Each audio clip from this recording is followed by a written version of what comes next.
Hey everyone, welcome back to Just a Dude in the News on Just a Dude Podcast. I'm your host, Nathan, just a guy with a microphone here to break down the biggest stories in the United States from April 18th to the 25th, 2025. Please bear with me this week as I am battling a cold. It has been a busy week with everything from international disputes to tragic events and economic shifts. I'm going to walk you through the top stories with a clear, no-nonsense take, keeping it real but relaxed.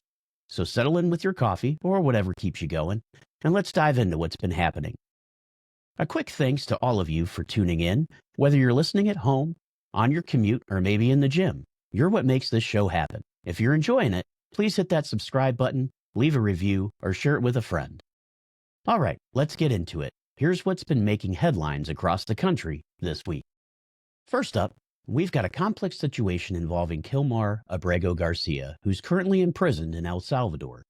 This story is creating tension between the U.S. and El Salvador, as it's got a federal judge in the states frustrated with the Department of Justice. She ordered Garcia's release, but progress has been slow, and it's turning into a diplomatic issue. It's understandable as El Salvador does not have to conform to U.S. laws. And U.S. senators even gotten involved, which shows this is more than just a legal case. It's becoming politics. Garcia's situation seems tied to broader political dynamics. While the details aren't fully clear, he might be caught in El Salvador's aggressive anti-crime policies under President Bukele. The U.S. is pushing for his release, possibly because he's connected to American interests, but El Salvador's government isn't budging. This standoff highlights the challenges of U.S. influence in Central America, especially when another country is playing hardball. The judge's impatience suggests the Justice Department is either struggling to navigate international law or facing resistance from El Salvador. Meanwhile, the senator's visits to Garcia indicates this could have bigger implications, maybe affecting trade or immigration policies. From this standpoint, it looks like this is just a political stunt from the left. It's a reminder, though, that global politics can be messy and can get messy fast, and one person's case can spark a much larger debate. For us here in the States, this story shows how interconnected our world is. It's not just about Garcia, it's about how the U.S. handles its role on the global stage. I'll be watching to see how this unfolds, and I'd love to hear your thoughts. Should the U.S. push harder, or is this time to step back? Drop me a message and let's talk. Next, we're turning into a tragic story out of Florida. On April 18th, the deadly shooting at Florida State University left the community in shock. Investigators are still piecing together what happened, but the updates have been described as chilling. This is one of those stories that hits hard, especially for anyone with ties to college campus. Reports indicate the shooting took place on FSU's campus, disrupting what's supposed to be a safe space for students. We don't have full details on the victims or the shooter yet, but the fact that lives were lost has sparked grief and fear across Tallahassee. Universities are places for learning and growth, and when violence like this happens, it shakes everyone to the core. This incident fits into the broader conversation about gun violence in America. We've seen too many tragedies at schools, theaters, and public spaces, and each one reignites debates about safety and solutions. FSU is likely tightening security, and parents are probably on edge. It's a tough reminder of how quickly things can change in a place that feels familiar. As the investigation continues, I hope we get clarity and some sense of justice for those affected. If you're in Florida or have loved ones at FSU, my heart goes out to you. What can we do to prevent these tragedies? It's a heavy question, and I'd love to hear your perspective. Reach out on social media and let's keep this conversation going. Let's shift gear to the economy, where President Trump's tariff policies are making waves again. Earlier this month, he announced a 125% tariff on China and a 10% tariff on most other countries. But this week, he paused some of those tariffs for 90 days, except for China's. By April 25th, we're seeing China retaliate with 84% tariffs on U.S. goods, while talks of trade deals with South Korea are in the air. It's a lot to unpack. The goal of these tariffs is to protect American industries like manufacturing by making foreign goods more expensive. The pause on tariffs for countries like South Korea suggests Trump's open to negotiation. But the ongoing clash with China is causing uncertainty. Companies like American Airlines are pulling their 2025 forecasts, worried about how this impacts travel and costs. Other industries like U.S. whiskey distilleries are nervous about potential EU tariffs on their exports. For everyday folks, this means higher prices could be coming. From electronics to cars to your favorite bourbon, tariffs can hit your wallet hard. On the flip side, supporters argue they create jobs by boosting American production. It's a trade-off, and right now, it feels like we're all waiting to see who blinks first in this global standoff. What's next? The administration's hinting at deals to ease tensions, but with China and the EU pushing back, it's anyone's guess. I'm curious how this will affect us in the months ahead. Are tariffs the right move, or are they setting us up for trouble? Let me know what you think. And maybe stock up on whiskey just in case. For most reports locally, prices seem to be steady or falling at this time. Now for a serious international story. On April 18th, U.S. airstrikes in Yemen killed at least 58 people and injured over 100, according to reports. This is part of an ongoing U.S. operations targeting groups like the Houthis, who are backed by Iran and have been disrupting Red Sea shipping.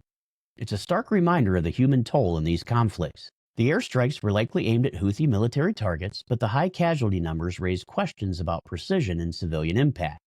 The U.S. says these actions are about protecting global trade and security, but when you hear about dozens dead and many more injured, it's tough not to wonder about the bigger picture. Yemen's been a conflict zone for years, and the U.S. role there is complicated.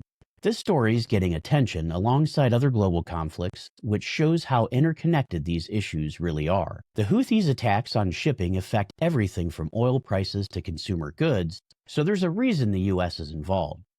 Still, the loss of life makes it hard to see this as just a strategic move. It's real people, real families, and real consequences. For us, this is a chance to think about America's role in far-off conflicts. Are these strikes making us safer, or are they pulling us deeper into a messy situation?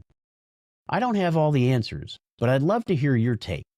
Hit me up on social media and let's talk about what this means for the world and for us here at home. My take on this situation is that the strikes are necessary. While loss of life is extremely regrettable, we must place responsibility on those that created the terroristic attacks on maritime ships. When you F around, you find out.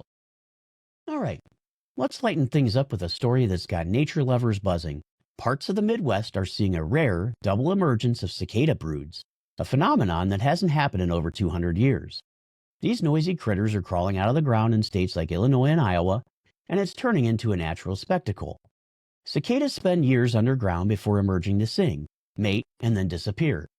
This year, brood 13 and brood 14 are hitting the scene at the same time, creating a chorus that's impossible to ignore. Scientists say it's a rare event because those broods operate on different cycles, 17 years and 13 years. And their overlap is a once-in-a-lifetime thing. Locals are either fascinated or annoyed by the racket. For communities, it's a mix of tourism boost and nuisance. Some towns are hosting cicada festivals while others are just trying to keep the bugs out of their yards. Ecologically, it's a boon for predators like birds, but it's also a reminder of how climate and land use affects these cycles. The cicadas don't care about our schedules, they just show up when it's time. I think it's pretty cool to see nature do things like this. It's a break from the heavy news and a chance to appreciate the weirdness of our planet. Have you seen or heard these cicadas? Snap a pic and send it my way on social media. I'm curious how loud it really gets out there. Back to policy. There's been a lot of chatter this week about regulating social media platforms. Lawmakers are debating how to handle issues like misinformation, privacy, and the influence of big tech. This story has been bubbling up as Congress considers new rules, and it's got everyone from users to CEOs paying attention. The push comes from concerns about how platforms shape public opinion, especially after recent elections. There's talk of stricter content moderation, data protection laws, and even breaking up tech giants. On one side, folks want free speech protected. I'm there with them. On the other, there's worry about harmful content spreading unchecked.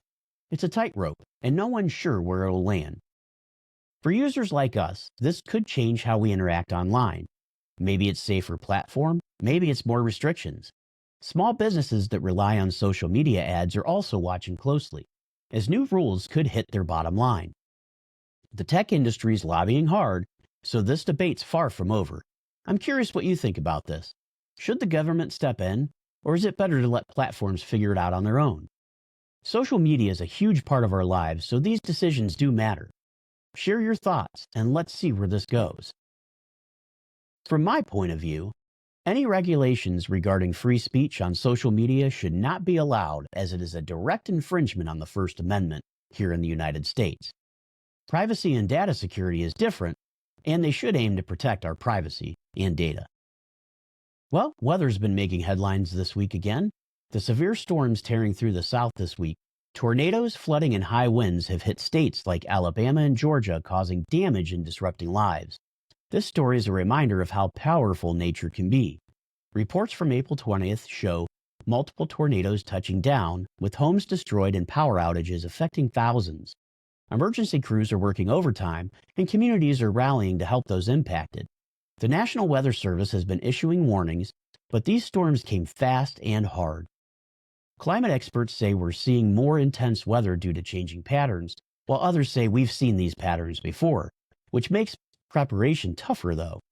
For folks in the South, it's a scary reality, especially after recent years of hurricanes and storms. Rebuilding is going to take time, and the costs add up super quick. If you're in the affected areas, stay safe and check on your neighbors. For the rest of us, it's a call to think about how we support communities hit by disasters. Have you been through a storm like this? Let me know. Hit me up an email and show some love to those picking up the pieces. The Supreme Court's back in the spotlight, hearing a major case on voting rights this week. The case, which started arguments around April 22nd, deals with state laws that critics say make it harder for some groups to vote. It's a big deal for democracy, and it's got people on all sides fired up. The details involve challenges to laws requiring stricter voter ID or limiting mail-in ballots. Supporters say these rules prevent fraud. Opponents argue they disproportionately affect minorities and low-income voters. The court's decision could reshape elections for years, especially with 2026 midterms looming. This isn't just legal jargon, it's about who gets a say in our government. Past rulings have already changed things like early voting access, and this could go further. Both parties are watching closely, knowing the stakes for future campaigns. What do you think a fair voting system looks like? It's a tough question, and I'd love to hear your take. Drop me a line on X or any other social media platform, and let's talk about how we make sure everyone's voice is heard while allowing only U.S. citizens to vote. This one's going to have a big impact, so let's stay tuned. Some good news for a change. Researchers announced a breakthrough in Alzheimer's treatments this week. On April 23rd, a study showed promising results for a new drug that slows cognitive decline in early-stage patients. It's not a cure, but it's a step forward, and it's got people hopeful. The drug targets protein buildups in the brain, which are a hallmark of Alzheimer's. Trials showed patients had better memory and function compared to a placebo group. This is huge for millions of Americans affected, either as patients or caregivers. The FDA's fast-tracking review, so we might see it available soon. Of course, there are going to be hurdles. The drug's extremely expensive, and access could be an issue. Plus, it's only effective early on, so diagnosis timing will really matter in this case. Still, after years of setbacks in Alzheimer's research, this feels like a win for science. If you've got a loved one dealing with Alzheimer's, this news probably hits home. It's a reminder of how much research matters. What's your take on this medical breakthrough? Let's celebrate the progress while keeping the fight going. Next, let's talk about electric vehicles, or EVs, which are back in the news. This week, the government rolled out a new EV tax credit to boost adoption, but there's pushbacks from critics who say it's not enough or it's too costly. It's a classic case of trying to go green while keeping everyone happy. The credits, announced around April 24th, offer up to $7,500 for certain EV models, aiming to make them more affordable. The catch? Not all vehicles qualify, and some say the rules favor foreign manufacturers over American ones. Meanwhile, gas prices are creeping up. Depending on where you live, they're not up here where I am, so EVs are looking better to some drivers. On the flip side, there's concern about the cost to taxpayers and whether the grid can handle more EVs. Rural areas, where charging stations are scarce, feel left out. It's a balancing act between climate goals and practical realities, and not everyone's on board. I'm curious where you stand on EVs. Are they the future, or is it pushed too fast? Hit me up with your thoughts. This debate's only getting started, and it's going to shape how we get around for the years to come. Wrapping up, let's talk about a story that's hitting a lot of folks where it hurts: their bank accounts. This week, the U.S. Department of Education announced they're restarting collections on defaulted student loans starting May 5th, 2025, ending a 5-year pause that began during the COVID-19 pandemic. Over 5 million borrowers are in default, and with another 4 million at risk, this could affect nearly a quarter of the 1.6 trillion student loan portfolio. Education Secretary Linda McMahon says it's about fiscal responsibility, but advocates are calling it a tough blow for struggling families. The pause on collections started in March 2020, giving borrowers a break from wage garnishments and tax refund seizures. Now, the Treasury Offset Program will kick in, potentially withholding Social Security benefits or up to 15% of wages after a 30-day notice. For many, this feels like a rug pull, especially since the Biden administration's loan forgiveness plans, like the SAVE program, got blocked by courts. Borrowers are being urged to enroll in income-driven repayment plans or loan rehabilitation. But with less than 40% of borrowers current on payments, the system's a mess. The move's got critics fired up. Advocates like Mike Pierce from the Student Borrower Protection Center call it cruel, saying it piles on economic stress when tariffs are already driving up costs. Borrowers who default often can't afford payments or never finish their degrees, and now they face credit hits and financial strain. The department's promising to email borrowers with options, but with staffing cuts and confusion over repayment plans, it's a lot to navigate. For some, it's not just debt. It's a barrier to buying a car or renting a home. If you're one of the millions with student loans, this is a wake-up call. Check your status on studentaid.gov and reach out to the Default Resolution Group to explore your options. What do you think about the restart? Is it fair to hold borrowers accountable, or is the timing all wrong? Drop your thoughts on X and let's keep this conversation going.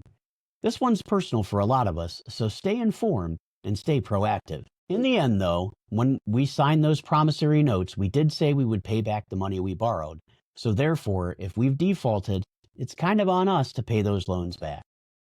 And that's a wrap for this week's Just a Dude in the News. We covered a lot, from international tensions to natural wonders and everything in between. Thanks for hanging out with me as we sorted through the headlines. If you've got thoughts on any of these stories and just want to say what's up, find me on social media and let's keep the conversation going. Big thanks to all of you for listening and supporting the show. If you liked what you heard, subscribe, leave a review, or tell a friend to check us out. We'll be back next week with more news in that Just a Dude perspective. Until then, stay safe, stay curious, and I'll catch you on the next one.